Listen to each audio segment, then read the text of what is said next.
الحمد لله رب العالمين والصلاة والسلام على نبينا محمد وعلى آله وصحبه أجمعين وبعد.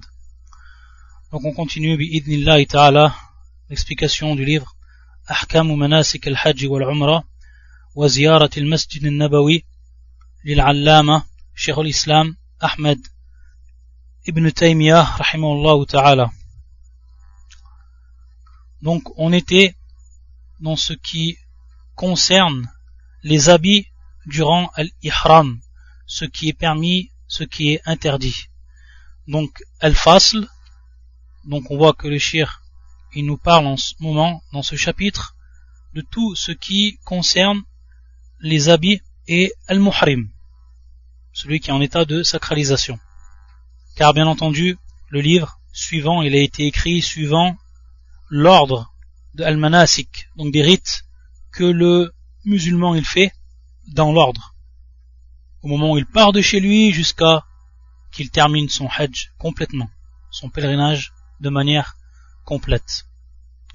Donc on s'était arrêté à cette phrase du cheikh rahimallahu ta'ala وَلَهُ أَنْ يَعْقِدَ مَا يَحْتَاجُ إِلَى عَقْدِهِ كَالْإِزَارِ وَهِمْيَانِ النَّفَقَةِ وَالرِّدَاءُ لَا يَحْتَاجُ إِلَى عَقْدِهِ فَلَا يَعْقِدُهُ فإن احتاج إلى عقده ففيه نزاع والأشبه جوازه حينئذ وهل المنع من عقده منع كراهة أو تحريم فيه نزاع وليس على التحريم ذلك دليل إلا ما نقل عن ابن عمر رضي الله تعالى عنهما أنه كره عقد الرداء وقد اختلف المتبعون إلى ابن عمر فمنهم من قال هو كراهة تنزيه فمنهم من قال هو كراهة تنزيه كأبي حنيفة وغيره ومنهم من قال كراهة تحريم. Donc le cheikh il va nous parler d'un point ici, c'est le fait d'utiliser une ceinture. D'une ceinture et tout ce qui ressemble à la ceinture comme ficelle ou autre. Ce qui va servir à serrer donc al-izar, la partie qui va couvrir donc le bas du ventre jusqu'aux chevilles. Ça bien entendu c'est al-izar. Et l'autre partie, comme on a déjà vu, c'est al-rida, ce qui permet donc de couvrir la partie haute du corps de l'homme. Donc ici, il nous dit le cheikh, si al-muhrim, il a besoin donc de serrer une ceinture ou d'utiliser une ceinture pour serrer donc son izar, alors cela est permis. Si on en a besoin, cela est permis. Il nous dit wahimyan. Himyan, c'est en réalité ce qu'on peut traduire par ceinture. Himyan. Et c'est de nos jours ce qui est utilisé, ce qui se vend, une ceinture donc qui est de couleur blanche et où il y a un emplacement pour pouvoir mettre son argent, etc. An-nafaqa. C'est pour ça qu'il dit le cheikh wahimyan in-nafaqa. Donc il n'y a pas de mal d'utiliser cela, comme il nous dit le cheikh, si on en a besoin. Pour ce qui est de al-rida, il nous dit al-rida, bien entendu, c'est la partie haute, donc, ce qui va recouvrir le buste de l'homme, à partir des épaules, etc. Donc il nous dit ici, que pour cela, on n'a pas besoin d'utiliser une ceinture ou autre. On n'en a pas besoin. Donc il nous dit, fala yarqiduhu. Donc on n'a pas besoin de serrer cette partie. Par contre, il dit si on a vraiment besoin, de serrer donc al-rida, il nous dit qu'il y a donc ici un irtilaf, qu'il y a donc une divergence entre les savants. Et ce qui va être le plus proche de la vérité, comme il nous dit, wal ashbah jawazu hina idin, c'est-à-dire donc, lui le cheikh il voit que il est alors permis cela. Et il va nous dire le cheikh, pour ceux qui ont interdit, donc, il y a ceux qui ont autorisé, le cheikh en fait partie, et il y a ceux qui ont interdit, qu'on utilise une ceinture ou autre pour pouvoir donc serrer al-rida, la partie haute donc. Et il nous dit, fi niza' wa laysa 'ala at-tahrimi wa na'am wa hal al-man' min 'aqdi man'u karaha aw tahrim.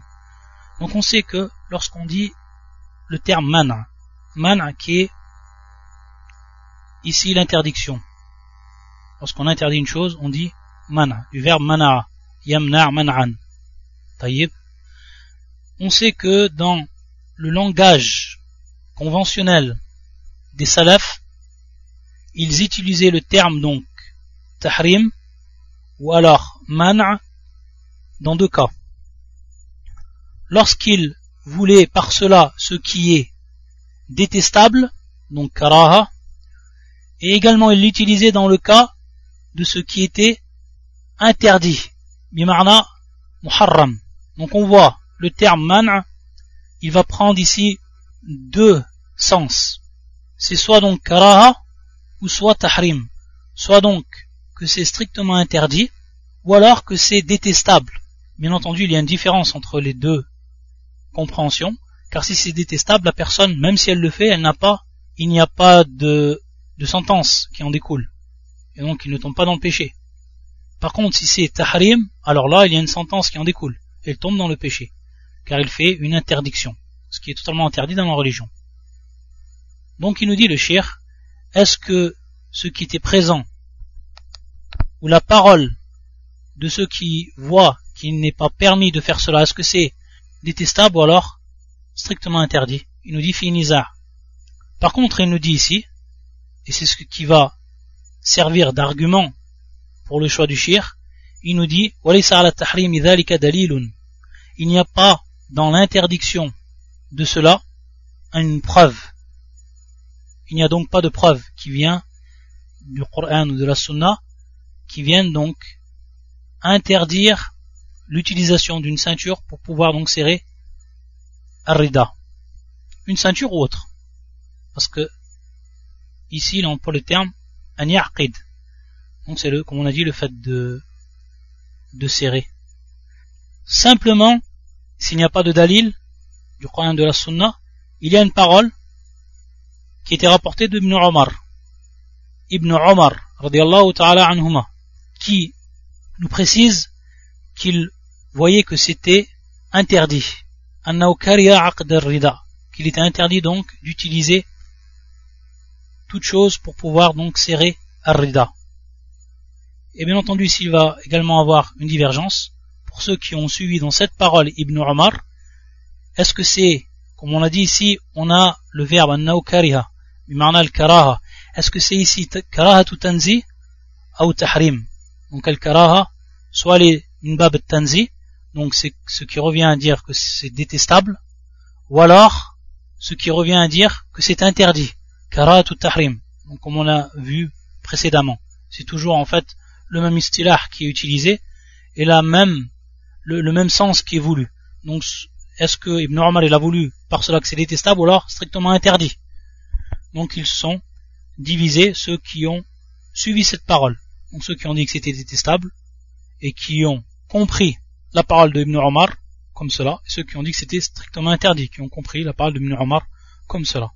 À la kulli hal, le shir lui il voit que cela est permis si on en a besoin. Bien entendu, c'est toujours dans le cas de besoin ici. Par contre, si on n'en a pas besoin, alors on n'a pas à le faire, comme il nous l'a dit. Ensuite, il dit وَأَمَّا الرَّأْسِ فَلَا يُغَطِّيهِ لَا بِمَخِيطٍ وَلَا غَيْرِهِ فَلَا يُغَطِّيهِ بِعِمَامَةٍ أَوْ قَلَنْسُوَةٍ وَلَا كُوفِيَةٍ وَلَا ثَوْبَ يَلْصِقُ بِهِ وَلَا غَيْرَ ذَلِكَ. Donc il nous dit ensuite le shir pour ce qui est maintenant de la tête. Il nous dit qu'il n'est ici pas permis de recouvrir notre tête, que ce soit par un tissu qui est cousu, bimakhitin, ou autre. Donc, ce n'est pas permis qu'il recouvre sa tête par une imama, ou par ce qu'il a cité, et qui est le terme qaran suwa,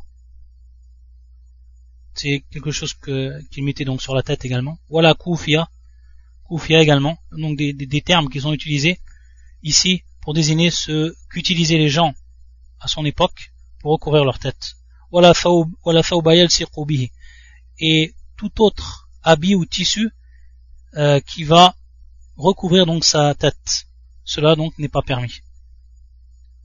Tout cela n'est pas permis. Donc ça c'est clair qu'il est strictement interdit pour le muhrim qu'il recouvre sa tête. Quoi que ce soit, bien entendu ici, c'est pour ce qui concerne les hommes. Ensuite il dit rahimahullah ولو أن يستظل تحت السقف والشجر ويستظل في الخيمة ونحو ذلك باتفاقهم.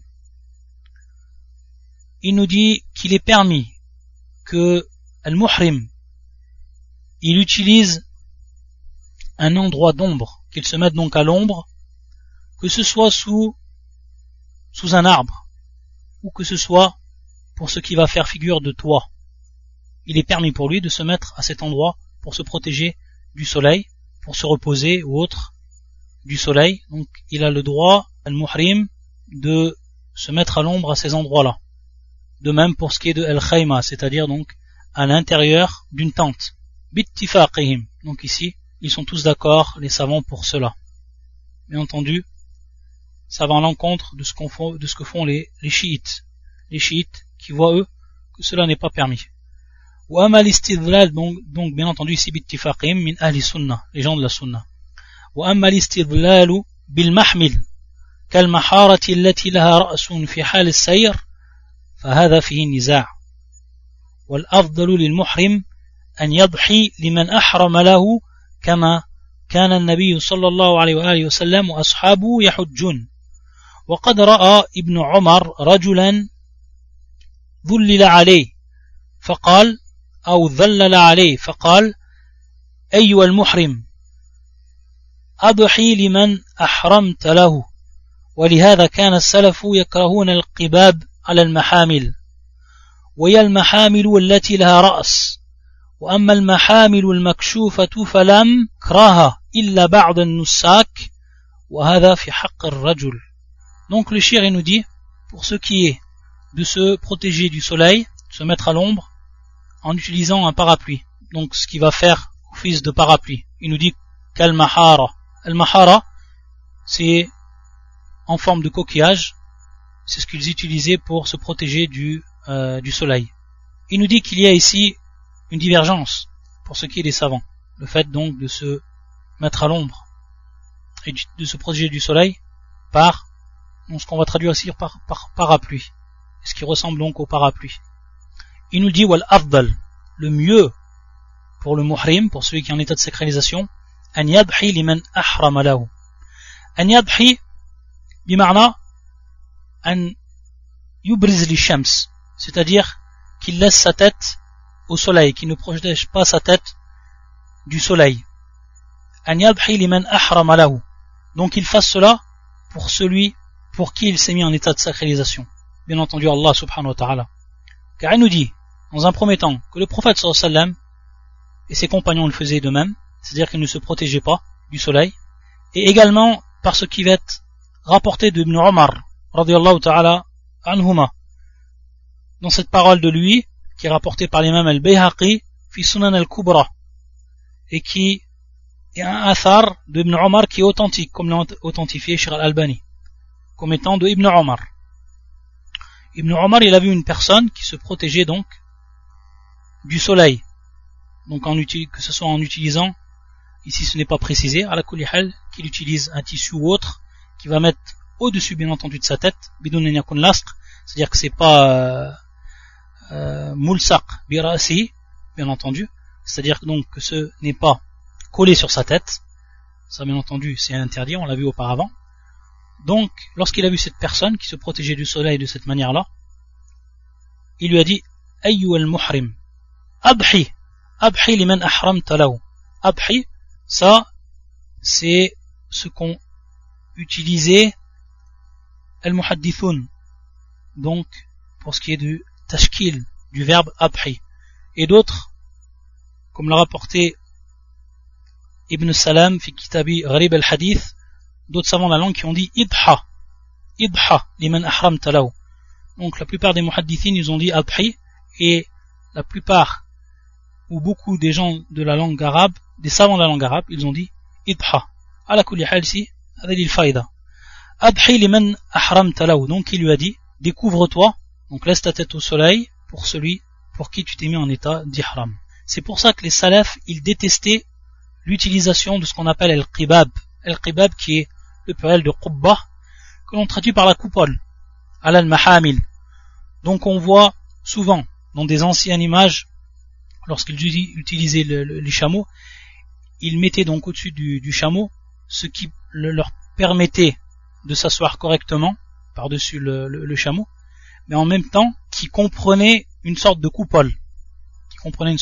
Et cette coupole leur permettait de se protéger donc du soleil lorsqu'ils étaient à chameau. Donc c'est pour ça que les salafs ils détestaient qu'on utilise cela durant le hajj, lorsqu'on était donc à chameau. Donc qui a une tête au-dessus, donc ce qui va ici protéger du soleil. Donc par contre, ce qui sert de selle pour les chameaux, alors si elles sont dénuées de toute protection au-dessus, c'est-à-dire ce qui va de coupole ou autre, ce qui va donc protéger du soleil, alors il n'y a pas de mal dans cela. Ils ne détestaient pas cela. Bien entendu, on est en train de parler pour ce qui est de l'homme. Par contre, pour ce qui est de la femme, et c'est ce que le shir maintenant il va nous dire, وَأَمَّا الْمَرْأَةُ فَإِنَّهَا عَوْرَةٌ فلذلك جاز لها أن تلبس الثياب التي تستتر بها وتستظل بالمحمل لكن نهاها النبي صلى الله عليه وسلم أن تنتقب أو تلبس القفازين. Donc, bien entendu, pour ce qui est du droit de la femme durant le pèlerinage, elle a le droit, ce n'est même pas elle a le droit, c'est une obligation pour elle donc de se couvrir. Et on sait, comme on l'a vu auparavant, ce qui est interdit pour la femme en état d'ihram, comme le prophète sallam dans le hadith authentique qui nous a dit, c'est-à-dire donc qu'elle utilise le niqab, qu'elle utilise également al-quffazain.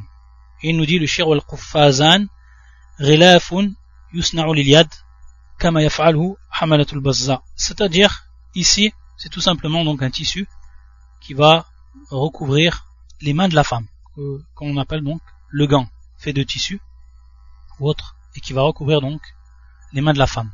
Bien entendu, on va comprendre ici que durant le pèlerinage, cela il n'est pas permis de l'utiliser. En dehors du pèlerinage, cela bien entendu est permis de l'utiliser. Et quand on dit permis, on sait ici que c'est même obligatoire pour la femme, donc qu'elle se couvre le visage et qu'elle se couvre également les mains.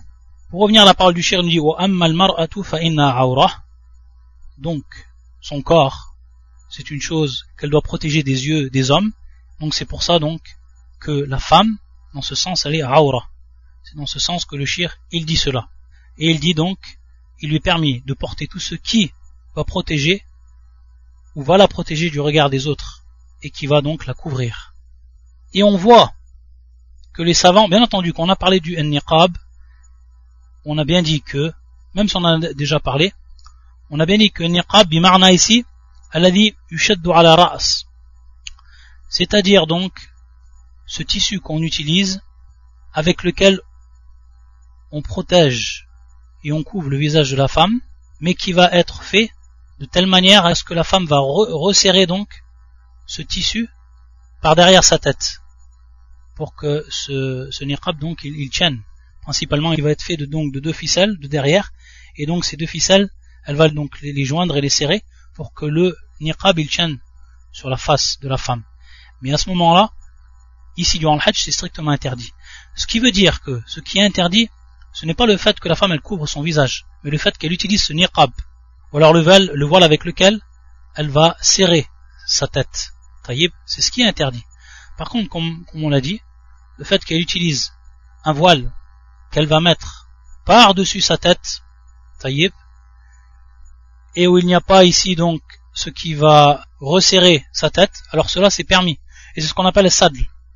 Et la preuve de cela, c'est ce hadith qui est rapporté par Abu Daoud, min hadith Aïcha, Ibn Majah également, et ce hadith qui a plusieurs chaînes de transmission, et qui a plusieurs shahids, ce qui témoigne donc de ce hadith. Comme cela également est rapporté par l'imam Al-Hakim, bisanadin an Asma. Ala kulli hal, ce hadith, bimajmou' turuqihi wa shawahidihi, c'est un hadith qui est considéré comme Hassan auprès des gens du hadith. Kama hassanahu l'imam al-Albani rahmatullah alayh, et d'autres encore. Ou Aïcha nous rapporte, radiyallahu ta'ala anha, كان الركبان يمرون بنا ونحن مع رسول الله صلى الله عليه وسلم محرمات فإذا حاذوا بنا سدلت إحدانا جلبابها من رأسها على وجهها فإذا جاوزونا كشفناه. Donc ici dans ce hadith, il est dit lorsque les cavaliers passaient et arrivaient à notre hauteur, et nous étions avec le prophète sallallahu alayhi wa sallam. Donc on était en présence du prophète sallallahu alayhi wa sallam, muhrimat, en état d'ihram. Et lorsqu'ils arrivaient à notre hauteur, qu'est-ce qu'on faisait donc? Sadalat ihdana jilbaba min ra'siha ala wajhiha.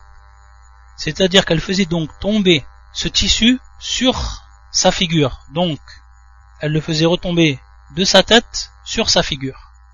Min ra'siha ala wajhiha. Donc ce tissu qui était en dessous du djilbab et qui permettait donc à la femme, lorsqu'une personne étrangère passait devant elle, ici en l'occurrence al-Mu'minin, la mère des croyants, et qui est un exemple pour toutes les croyantes, lorsqu'une personne étrangère passait à leur niveau, donc il y avait ici la possibilité qu'ils voient leur visage. Qu'est-ce qu'elle faisait donc? Elle couvrait son visage avec donc ce tissu, en le laissant retomber sur son visage. Donc à partir de là, on comprend qu'il y a une grande différence entre niqab et entre ici le fait d'utiliser un tissu et de le laisser retomber sur le visage, sans qu'il y ait donc aucun resserrement sur la tête avec ce même tissu. Donc il y a une différence, et c'est ce qui est interdit d'un côté, et c'est ce qui est permis de l'autre côté.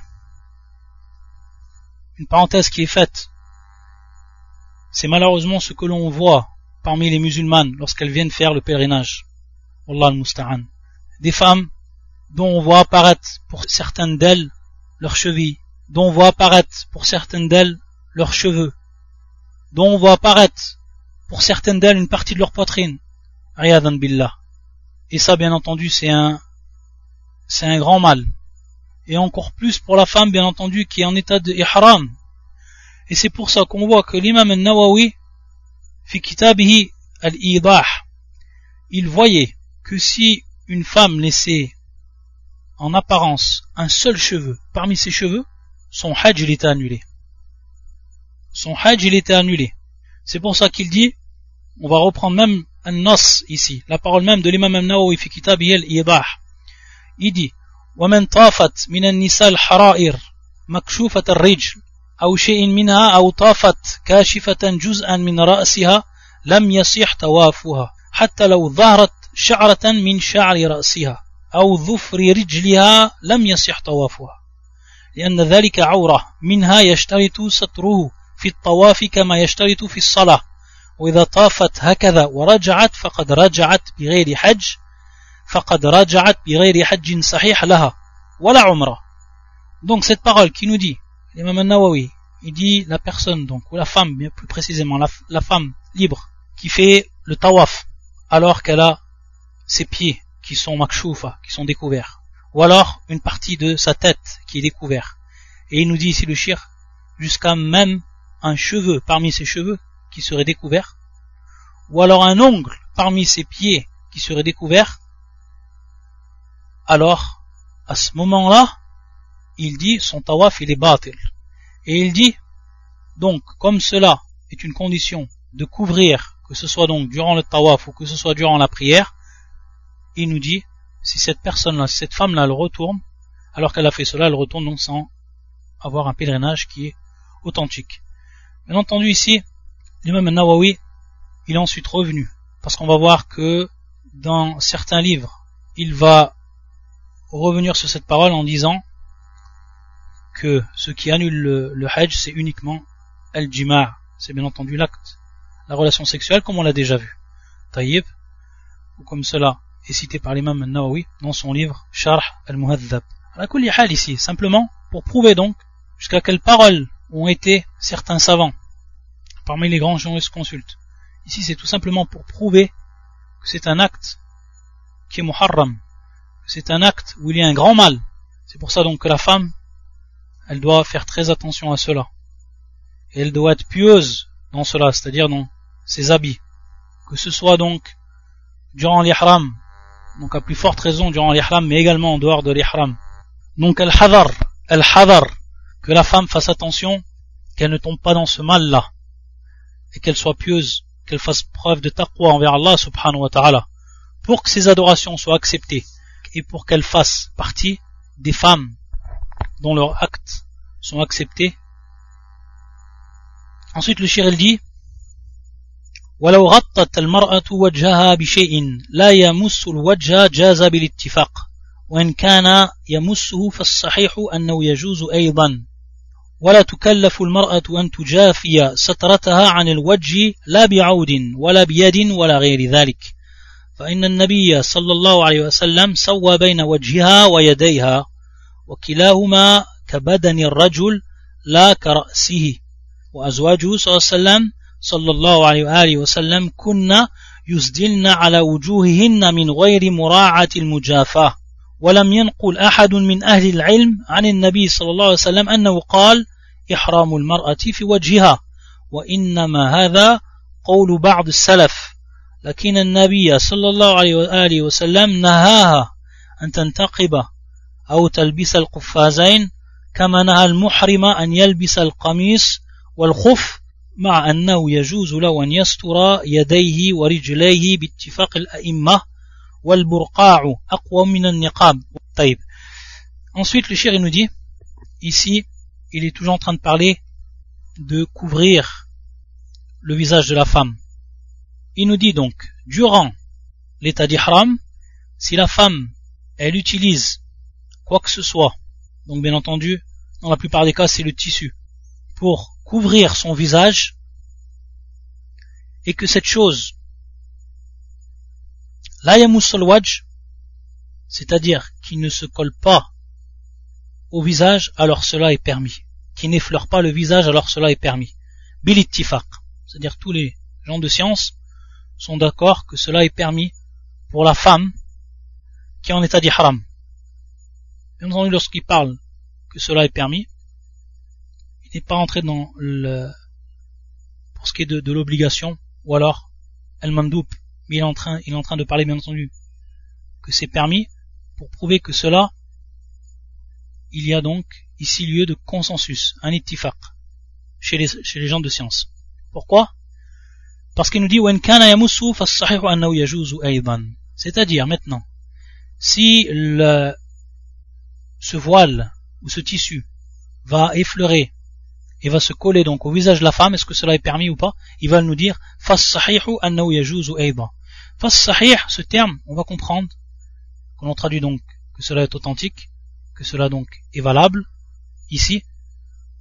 On va comprendre qu'il y a bien entendu un nizar, irtilaf. Et on sait que certains savants, ils ont dit qu'il n'était pas permis que la femme, elle utilise un voile pour se couvrir le visage, si ce voile-là, il est en contact avec le visage, c'est-à-dire avec la peau du visage, qu'il retombe directement sur le visage, donc qui est en contact direct. Comme cela est le madhab des shafi'ites. Et c'est pour ça donc qu'on voit certaines sœurs durant le pèlerinage et qui recouvrent donc leur visage, elles utilisent, comme il nous a dit le shir donc, ici, bil'aoud ou bilyad, etc., elles utilisent donc une chose qui va faire que ce voile, lorsqu'il redescend sur leur visage, il ne va pas être en contact direct avec le visage. Donc sur le front, elles vont soit mettre par exemple, comme il dit le shir al-oud, quelque chose donc qui va faire que le voile ne va pas être en contact directement avec la peau du visage, avec le visage donc. Donc il va y avoir tout simplement un espacement entre le visage et le voile. Parce que certains savants, ils voient que cela est interdit. Comme on a dit, c'est le madhab de l'imam Shafi'i et d'autres. Le shir ici, il va argumenter, lui il voit que c'est permis. Il voit que lui que c'est permis, c'est-à-dire même si le voile il touche directement le visage, qu'on fait retomber le voile et qu'il est en contact directement avec le visage, il n'y a pas de problème pour cela. Il argumente le shir, il va nous dire qu'on ne peut charger la femme de cet acte-là, c'est-à-dire un tujafiya satrata, c'est-à-dire donc qu'il y ait un écart entre le voile et son visage. Et il nous dit que le prophète sallallahu alayhi wa sallam, il a rendu le visage et la main de la même manière. Taïb, c'est-à-dire que la femme, même si elle ne met pas des gants, al-Qufaz, elle peut très bien donc cacher ses mains à l'intérieur de son djilbab, taïeb, ou alors rentrer sa main à l'intérieur de la manche de son djilbab, etc. Et bien entendu, ici à ce moment-là, ça va bien être en contact avec le tissu. Donc il nous dit le shir, le prophète il a rendu égal, que ce soit le visage ou que ce soit donc la main. Et les deux, bien entendu, sont comme le corps de l'homme, pas comme sa tête. Et il nous dit également que, comme preuve donc, on est toujours dans l'argumentation ici de ceux qui voient la permission que la femme elle utilise un voile qui va donc être en contact avec le visage, ou azwaju sallallahu alayhi wa sallam kunna yusdilna ala wujuhihinna min ghayri mura'ati al-mujafa. Et comme on l'a vu donc dans le hadith de Aïcha, de Salama également, que les femmes du prophète, les mères des croyants, elles utilisaient donc le sadl, donc le fait de faire retomber le tissu sur le visage de la femme, sans prendre en considération le fait que ça va toucher le visage ou pas.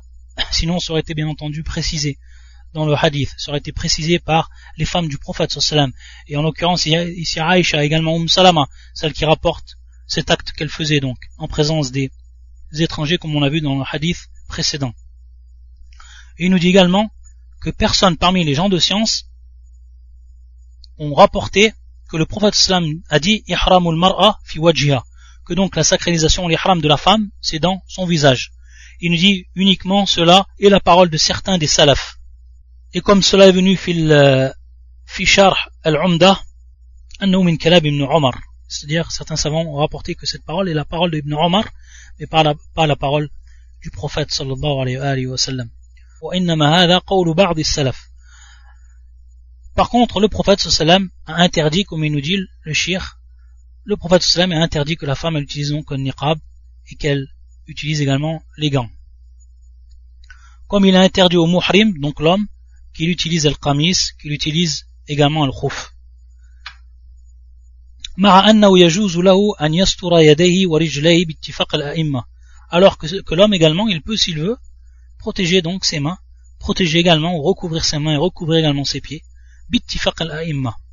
Ensuite, il dit wal-burqa' aqwa min an-niqab, falihadha yanha anhu bittifaqihi. Donc ici, il nous parle de ce qu'on appelle le burqa'. Al-burqa' il nous dit que cela est plus fort que le niqab, dans le sens que al-burqa' c'est donc un tissu غطاء يفصل بقدر الوجه ويجعل له ثقبان حذا العينين. Donc ici, c'est tout simplement un tissu qui va recouvrir le visage de la femme et dont on va faire 2 trous dans ce visage pour que la femme elle puisse voir. Donc simplement 2 trous pour que la femme elle puisse voir. Donc bien entendu al-qadr al-aynayn, suivant les 2 yeux de la femme pour qu'elle puisse voir. Et donc il va couvrir encore plus que un niqab. C'est dans ce sens qu'il dit wal burqa'u aqwa min an-niqab. C'est pour ça que le burqa' il est également interdit comme un niqab durant al-ihram bittifaqihim, c'est-à-dire par le consensus des savants. ولهذا كانت المحرمة لا تلبس ما يصنع لستر الوجه كالبرقع ونحوه فإنه كالنقاب. C'est pour ça donc que la femme elle n'utilisait pas ce qui est fabriqué, conçu pour couvrir le visage de la femme, comme par exemple le burqa, également le niqab. Bien entendu, ça c'est dans le cas de l'ihram, et on a expliqué ce qui était voulu ici par l'interdiction. وليس للمحرم أن يلبس شيئا مما نهى النبي صلى الله عليه وسلم عنه إلا لحاجة كما أنه ليس للصائم أن يفطر إلا لحاجة والحاجة مثل البرد الذي يخاف أن يمرضه إذا لم يغطي رأسه أو مثل مرض نزل به يحتاج معه إلى تغطية رأسه فيلبس قدر الحاجة فإذا استغنى عنه نزع وعليه أن يفتدي إما بصيام 3 أيام وإما بنسك شاة أو بإطعام 6 مساكين لكل مسكين نصف ساع من تمر أو شعير أو مد من بر وإن أطعمه خبزا جاز ويكون رتلين بالعراقي قريبا من نصف رت بالدمشقي على كل حال. Ici le cheikh ensuite il va nous dire, il va revenir, donc il a parlé des habits toujours, et on est toujours dans ce qui concerne les habits, mais les dernières paroles c'était plus précisément pour ce qui était de l'ihram de la femme.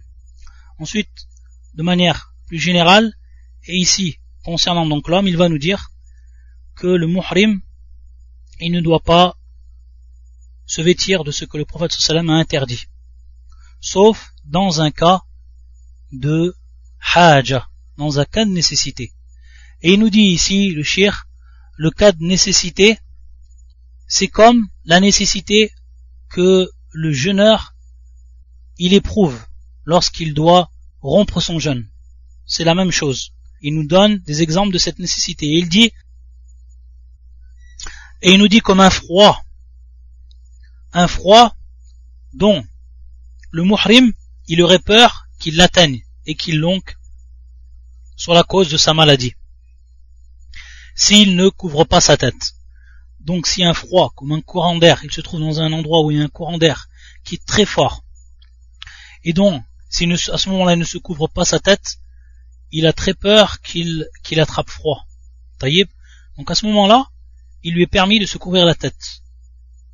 Taïeb. De même, il nous dit, si par exemple, il a une maladie qui lui est arrivée, et cette maladie lui oblige à se couvrir la tête, alors à ce moment-là également, il couvre sa tête, parce qu'il est fi hal haja, il est dans un état donc de nécessité. Fayalbisu qadr al-haja. Bien entendu, comme on l'a vu également cela dans les règles, donc on voit ici une parenthèse que l'on fait. Les règles qu'on est en train d'étudier dans le livre de Cheikh Saadi rahmatullah alayh, on voit leur application ici dans le livre. Lorsqu'il parle de al-haja, la nécessité, on a vu des règles qui touchaient à cela. Donc on voit leur application dans la jurisprudence. Et on va voir encore, le cheikh il va nous parler un peu plus loin, si on a le temps, il va nous parler de l'urf. Il va nous parler de l'urf. Et l'urf, on a fait 2 ou 3 cours sur cela, à partir du livre de Cheikh Saadi, fil al-Qawa'id. Donc on voit l'importance de ces règles, et on voit ici, la personne qui a bien suivi et compris la règle, on voit ici son domaine d'application directement. Donc on voit le faïda, c'est-à-dire yahissu bil faïda, celui qui a réellement étudié, qui a compris ces règles, il en voit ici le résultat, il en voit ici l'intérêt qu'il en tire. Faïda staghna anhu nuzi', c'est-à-dire qu'il va se vêtir de cela, il va recouvrir sa tête juste ce dont il a besoin, rien de plus. Par exemple, s'il a une maladie qui doit se couvrir uniquement une partie de sa tête, alors il couvre simplement une partie de sa tête, ce dont il a besoin uniquement, donc il ne dépasse pas par rapport à cela. Et ensuite, lorsqu'il n'a plus besoin de cela, donc il sort de la nécessité, alors il enlève directement ce qui lui recouvrait sa tête. وعليه أن يفتدي إما بصيام 3 أيام. Donc ici ensuite el fidya. Donc el fidya, il doit expier l'acte qu'il a fait, bien entendu. Il doit expier l'acte qu'il a fait. L'acte qu'il a fait, il expie donc soit en jeûnant 3 jours. Donc la personne a eu peur d'attraper froid, elle a recouvert sa tête. Une fois que cette crainte s'est dissipée, il doit enlever ce qui recouvrait sa tête, mais à partir de là, bien entendu, il doit expier. Donc, l'expiation se traduit soit par 3 jours de jeûne. On va voir un peu plus loin que le cheikh, il nous dit que cela est, qu'il peut les faire mutatabi'a, c'est-à-dire 3 jours à la suite, ou alors mutafarriqa, c'est-à-dire 3 jours dispersés. Il a le choix. Wa imma binusuki shatin, ou alors, s'il ne jeûne pas 3 jours, il peut également donc égorger chat, donc un mouton, qu'il distribuera. Ou alors également, il a encore un autre choix ici, donc c'est par choix ici. Ou alors il a encore le choix de nourrir 6 pauvres. Likulli miskin nasf sa' min tamrin, ou sha'irin, ou muddin min burr, wa in at'amahu khubzan jaza. Et donc, les 6 pauvres qu'il va nourrir, donc il a le choix de nourrir 6 pauvres, les 6 pauvres qu'il doit nourrir, il doit leur donner la moitié de ce qu'on appelle le sa', qui était donc une mesure utilisée du temps du prophète sallallahu alayhi wa sallam. donc la moitié d'un sa' de date ou alors de blé, ou mud min burr, donc al-mud également qui est une mesure du prophète sallallahu alayhi wa sallam, al-mud, donc on a ici as-sa' et on a également al-mud, ou mud min burrin, c'est-à-dire de froment. Wa in at'amahu khubzan jaza, et si il le nourrit par le pain, cela également est permis. Qui c'est qui nous rappelle qu'est-ce que as-sa' ou al-mud? Naam, al-mud, c'est lorsque la personne, elle joint ses deux mains, le creux de ses mains bien entendu, d'un homme moyen, lorsqu'il a rejoint ses deux mains, le creux de ses mains, le contenu du creux de ses deux mains, c'est ce qu'on appelle al-mud. Et le sa', as-sa' bis-sad, as-sa', c'est tout simplement 4 mud. C'est 4 mud. Donc en fait, le mud, c'est rub' as-sa'. C'est le quart donc du as-sa'. Donc ici, le shir, il nous a dit, pour nous rappeler, lorsque la personne, elle doit nourrir si pauvre, il fidya, donc pour expier son acte qu'elle a fait durant le pèlerinage, ça sera donc la moitié d'un sa', donc ici 2 mud. Tayyib, nisf sa' min tamr. Ou sha'ir, donc de date et de blé, ou alors mud min burr, c'est-à-dire donc un seul mud de froment. Et s'il le nourrit avec du pain, cela également c'est permis. Ensuite il va faire ici les correspondances, le shir.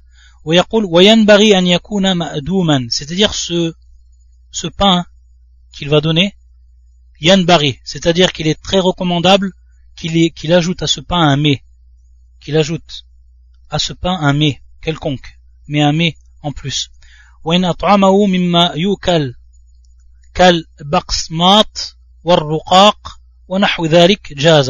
ça c'est les termes qui sont employés pour désigner des sortes de pain. Ici le terme al-baqsmat, c'est un terme qui est persien, farisi, et c'est en réalité ce qu'on appelle actuellement, c'est-à-dire c'est un terme qui est encore utilisé, mais c'est un terme que l'on utilise pour désigner ce qu'on appelle ash-shaboura. C'est en réalité des sortes de biscottes. C'est des sortes de biscottes qui sont faites avec à la base donc de froment, de blé. C'est des sortes de biscottes, tout simplement. War-ruqaq. Ruqaq, c'est un khubz qui est raqiq. C'est une sorte de pain qui est fin. Donc tout ça, c'est des sortes de pain ou alors de biscottes. Wa nahwa dhalik jaza. Donc c'est également permis. Wa huwa afdal min an yu'tiyahu qamhan aw sha'iran.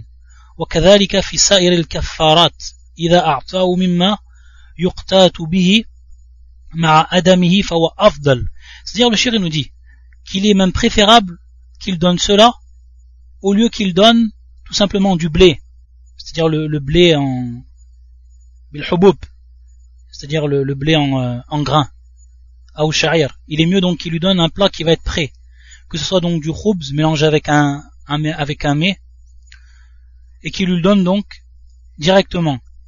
C'est également valable pour les expiations, c'est-à-dire le fait de donner une nourriture qui est prête à la personne, c'est bien mieux que lui donner des choses dont il doit moudre, comme par exemple le blé, etc.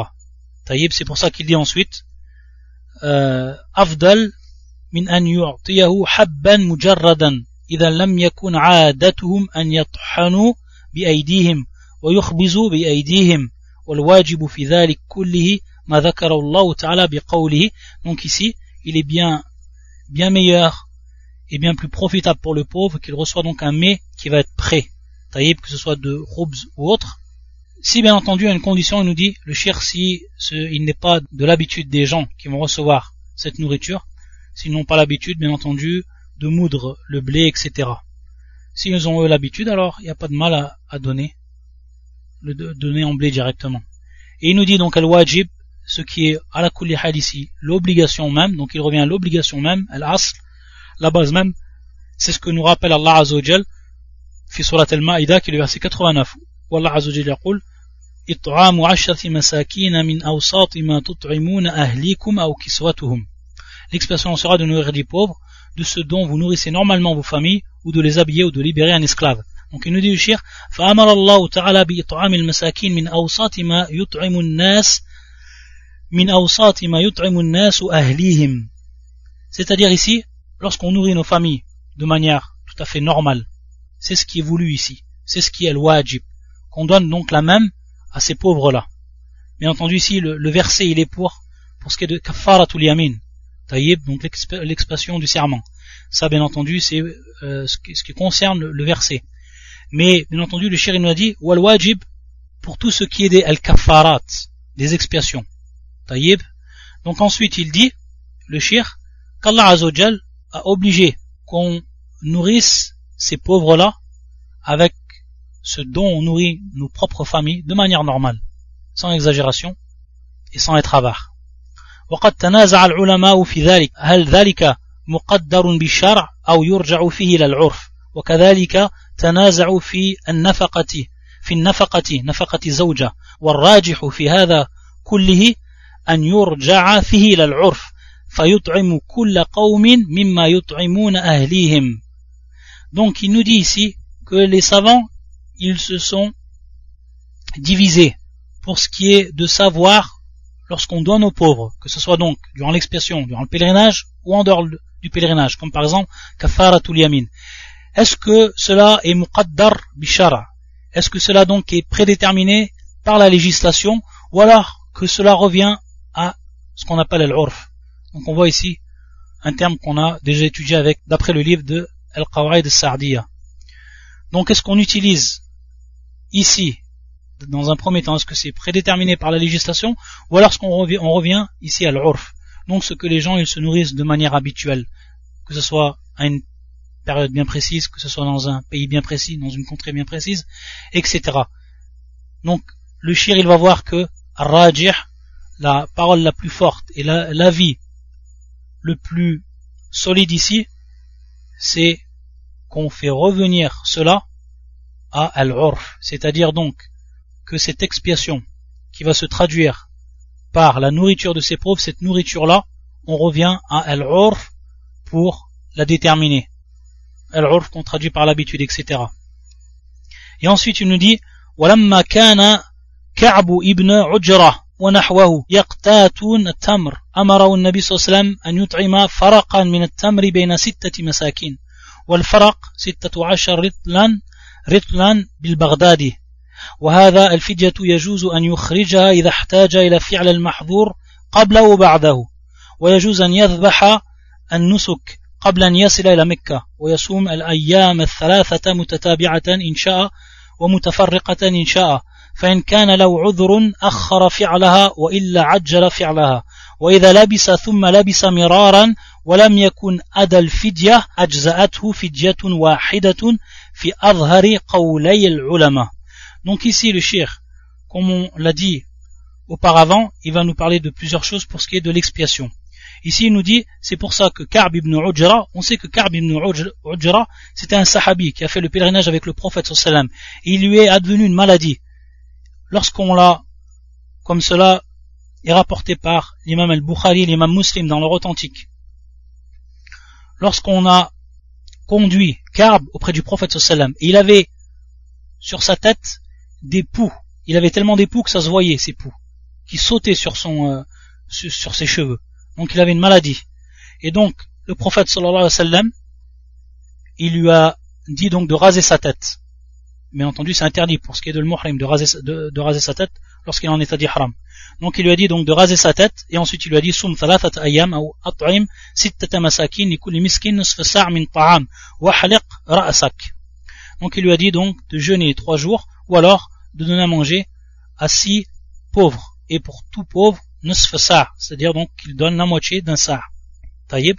Et on a vu par rapport donc à la nourriture qui est donnée habituellement, comme on a vu la parole que le shir il a choisi.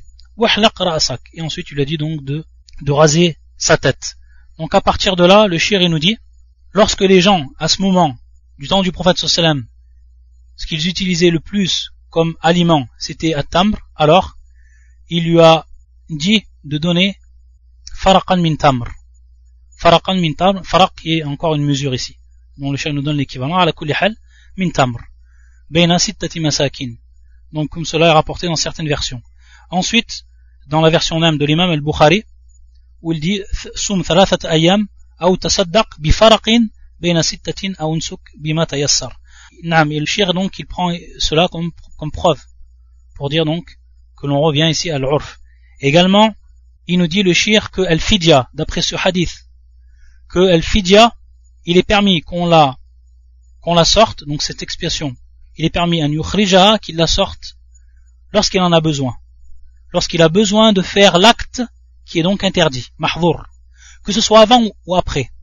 Par exemple, ici, le prophète sallam, il a dit dans la version, ou dans le premier hadith, ou la première version de l'imam al-Bukhari et l'imam Muslim, il lui a dit donc de jeûner 3 jours, ou de nourrir les pauvres. Ensuite, il a dit, wahliq ra'asak. À la kulli hadith, donc, il est permis que la personne avant même qu'elle ait à faire cet acte interdit, qu'elle fasse déjà son expiation, ou alors qu'elle fasse après son expiation. Par rapport à ça, il n'y a pas de mal, qu'elle fasse l'expiation avant même qu'elle fasse l'acte interdit, bien entendu dans le cas de besoin, ou alors qu'elle fasse son expiation après. Taïb. La deuxième chose qui est également permis pour ce qui est de l'expiation, c'est que s'il choisit d'égorger le mouton, alors il lui est permis d'égorger ce mouton avant même qu'il arrive à Mecca.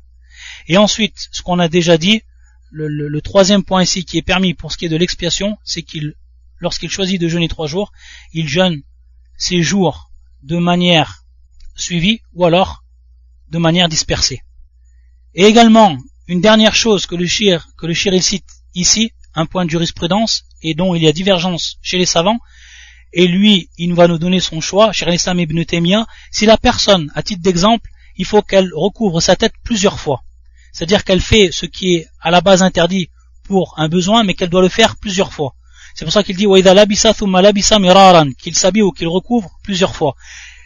Il dit qu'il a uniquement à expier une seule fois, et que cela va le compenser, même s'il a fait cet acte plusieurs fois. Taïb.